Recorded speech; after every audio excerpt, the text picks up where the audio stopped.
ভাই কেমন হয়েছে ফোনটা? আলহামদুলিল্লাহ ভালো। ভাই কয়দিন ধরে শখ আপনার ফোন এটা কিনার? এই তো ভাই কিছুদিন ধরেই। ওরে আচ্ছা, এই যে ফোন যে কিনছেন এত টাকা দিয়া, টাকাগুলা কি আপনার?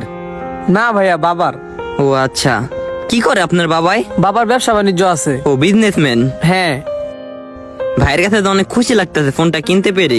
ভাই আপনি একটু মনের থেকে বলেন তো আপনার অনুভূতিটা কেমন হইতাছে? ভাই আমার থেকে অনেক খুশি লাগতাছে। শখ ছিল আমার একটা আইফোন কেনার। আরে শখ রে, আমার শখটা অসুস্থ হয়ে মইরা গেছে গা। আল্লাহ জানে কোন ডাক্তারের থেকে ওষুধ মষুধ খাওয়া এই শখটার জীবিত করে আবার সুস্থ করতে পারমু। দেখি ভাই একটু। না ভালোই হয়েছে ভাই। হ্যাঁ ভাই কালারটা অনেক সুন্দর। আচ্ছা ভাই আপনি টাকাটা গয়না দেন, ঠিক আছে কিনা। ও প্রতিবার আইফোন বিক্রি করার সময় ওর মনটা এরকম খারাপ হয়ে যায় কেন? এই বিষয়টা আমি অনেক দিন ধরে খেয়াল করতেছি। ও ভাই অনেক খুশি লাগতাছে না আপনার কাছে? হ্যাঁ ভাই আপনারা তো বললামই অনেক খুশি লাগতাছে। খুশি রে, তুই ওর কাছে গেছস, ওরে ভালোবাসোস, খুশি আমার কাছে আই। কিরে রাফি, অনেক দিন ধরে আমি একটা জিনিস খেয়াল করতেছি, আইফোন বিক্রি করার সময় তোর মনটা এত খারাপ হয়ে যায় কেন? এর কারণটা কি বলতো আমারে? যেইখানে তোর খুশি হওয়ার কথা ফোন বিক্রি করছস, ওই জায়গায় তুই মন খারাপ করে বসে থাকস। ভাই আচ্ছা আরে বললেই দি।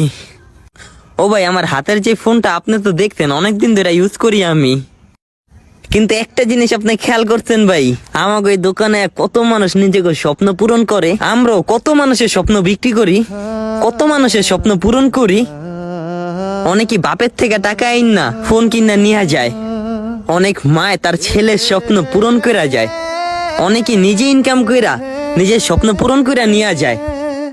কত খুশি হয় হেরা। আর আমরা এই জায়গায় চালার মানুষের স্বপ্ন বিক্রি কইরা আমি অবাগাডা নিজের স্বপ্ন এখনো পূরণ করতে পারলাম না। অ্যান্ড্রয়েড ফোন চালাই, একটা আইফোন কেনার কত বছরের স্বপ্ন, এই স্বপ্নটা পূরণ করতে পারি না। আর আমরা মাইনছে স্বপ্ন বিক্রি করি আমাকে ওই দোকান থেকে। কিন্তু এতদিন এই দোকানটাতে থাইকেই চোখের সামনে নিজের হাত দিয়া কত মানুষের স্বপ্ন বিক্রি করলাম, আর আমার স্বপ্নটা পূরণ করতে পারলাম না।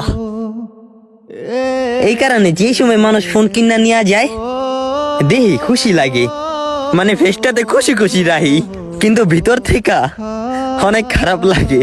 মনটা খারাপ হয়ে যায় যে হয়তো একদিন আমিও এরকম ভাবে ফোন লিয়ে যাবো কোনো দোকান থেকে, নিজের স্বপ্নটা পূরণ করতে পারবো। এই কারণে ভাই, এই কারণে প্রতিবার মনটা খারাপ হয়ে থাকে, আর কোনো কারণ নাই।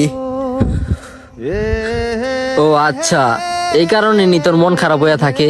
এই যে রাফি, ওই যে মোবাইলটা কিনা নিয়ে গেছে, তুই কি মনে করস এটা ওর নিজের টাকা দিয়ে কিনছে? এটা ওর বাপের টাকা, নাইলে ওর কোনো বড় ভাই দিছে, নাইলে কোনো জায়গার থেকে বড় একটা অ্যামাউন্ট পাইছে। তুই মনে কর এক জায়গায় কাজ করস, ওই জায়গায় তোর প্রতিদিনের রোজ দেয় 500 টাকা, আর ওই 500 টাকায় তুই এক জায়গায় জমাইলি, ওই জমাইতে জমাইতে এক লগে তোর 1 লাখ টাকা হইলো। তখন তোর আর একটু মন চাইবো না 1 লাখ টাকা দিয়ে একটা আইফোন কিনতে। তখন তোর ভিতরে অনুভব হইব, এতদিন 500 টাকা কইরা জমাইলাম, শত কষ্টের পরে 1 লাখ টাকা জমাইতে পারলাম, এত টাকা দিয়া একটা ফোন কিনালাম। তোর মনেই কইব দরকার নাই এই আইফোন কিনার, আর তখন তোর এই আইফোন কিনার শখটাই চলে যাইব। আর যদি আমার কথা তোর বিশ্বাস না হয় তাহলে তুই মিলাই দেখিস। আসলে ওনার কথাটা তো খারাপও না। ধন্যবাদ, ভালো থাকবেন। আবার অনেক সুন্দর হয়েছে ভাই, থ্যাংক ইউ।